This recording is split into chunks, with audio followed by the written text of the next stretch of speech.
உங்கள்கிட்ட யாராவது நடைபயிற்சி மட்டும் பண்ணினா சுகர் மாத்திரை நிறுத்திடலாம், ப்ரெஷர் மாத்திரை நிறுத்திடலாம், கொலஸ்ட்ரால் மாத்திரை நிறுத்திடலாம், இன்சுலின் நிறுத்திடலாம், அப்புறம் வெயிட்டையும் குறைச்சிடலாம் அப்படின்னு யாராவது சொன்னாங்கன்னு வைங்களேன். வெயிட்டையும் குறைச்சிடலாம் சிலவங்க சொல்லுவாங்க.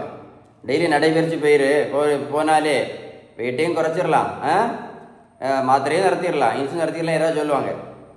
அப்படி சொன்னால் நீங்கள் அவங்கள்ட்ட ஒரு கேள்வி கேட்கணும். நான் சொன்ன கேள்வியை கேட்பீங்களா?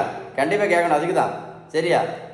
இப்போ இந்த பேஷண்ட்டுக்கு சுகர் இருக்குதுன்னு வச்சுக்கிடுவோம். ப்ரெக்னெண்ட்டாக இருக்காங்க, சுகர் இருக்குது, பிபியும் இருக்குது, கொலஸ்ட்ரால் இருக்குது. இவங்களை டெய்லி ரோட்டில் போய் ஓட சொல்ல முடியுமா அப்படின்னு நீங்கள் அவங்கள்ட்ட கேட்கணும். புரிஞ்சுதா புரியலையா?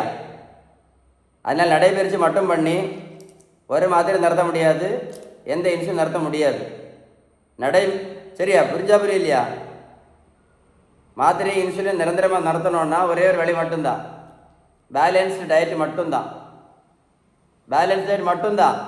பேலன்ஸ் டயட் கரெக்டாக எடுத்தீங்கன்னா நடைபயிற்சி வேண்டாம், ஓடும் பயிற்சி வேண்டாம், குதிரை பயிற்சி வேண்டாம், ஒரு பயிற்சி வேண்டாம். மாத்திரையும் நிரந்தரமாக நடத்தலாம், இன்சுலின் நிரந்தரமாக நடத்தலாம், வெயிட்டையும் ஈஸியாக குறைக்கலாம். நீங்கள் இன்னொரு கேள்வி கேட்கணும் அவங்கள்ட்ட. 1 கிலோமீட்டர் நடைபயிற்சி பண்ணால் எவ்வளோ கேலரி எரிக்கப்படும் அவங்கள்ட்ட கேட்டால் போதும். அவங்களுக்கு தெரியாது. அதான் விஷயமே.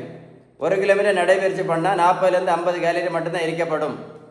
40லேருந்து 50 கேலரி மட்டும்தான் எரிக்கப்படும். நீங்கள் அவங்கள்ட்ட கேட்கணும், 1 கிலோமீட்டர் நடைபயிற்சி பண்ணால் வெயிட் குறைச்சிட முடியுமான்னு கேட்கணும். நீங்கள் அவங்கள்ட்ட 40லேருந்து 50 கேலரி உங்கள் ஃப்ரெண்ட்ஸுக்கு ஷேர் பண்ணி விடுங்க இந்த வீடியோவை.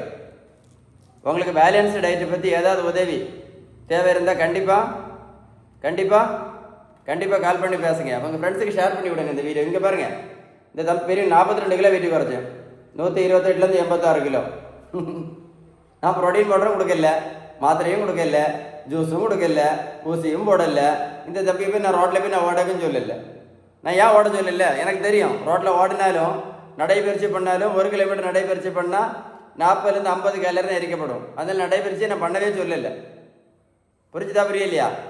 உங்களுக்கு பேலன்ஸ்டு டயட்டை பற்றி ஏதாவது உதவி தேவை இருந்தால் கால் பண்ணி பேசுங்க. இந்த வீடியோ ஷேர் பண்ணி விடுங்க. யாருக்காவது யூஸ்ஃபுல்லாக இருந்துட்டு போட்டுமே.